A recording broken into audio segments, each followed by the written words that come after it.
दौरा रौरा धली नहाय अपन माथे चले के बा छठी घाटे चले के बा छठी घाटे पेन्हिना पियरिया मानी न बात चले के बा छठी घाटे चले के बा छठी घाटे चले के बा छठी घाटे।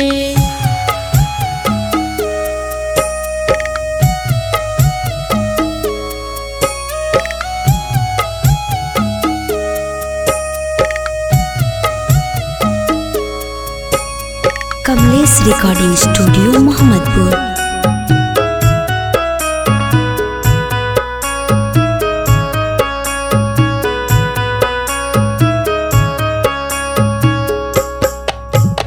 देवारू से कही के हम खिया मंगैनी मम्मी जी से कही के हम दौरा सजवैनी सब लोग जात बाटे मिली साथे चले के बा छठी घाटे चले के बा छठी घाटे दौरा रौरा धली नहाय अपन माथे चले के बा छठी घाटे चले के बा छठी घाटे।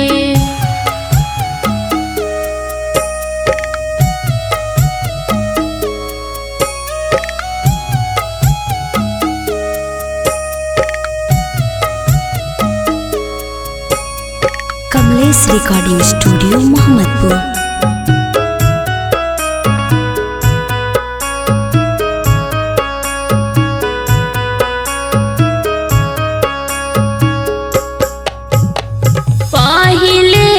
पहिल छठ भूखल बानी जल्दी से तैयारी होखी बात हमार मानी नाना दो संगीता के लेली साथे चले के बा छठी घाटे चले के बा छठी घाटे दौरा रौरा धली नहाय अपन माथे चले के बा छठी घाटे चले के बा छठी घाटे पेन्हिना पियरिया मानी न बात चले के बा छठी घाटे चले के बा छठी घाटे चले के बा छठी घाटे।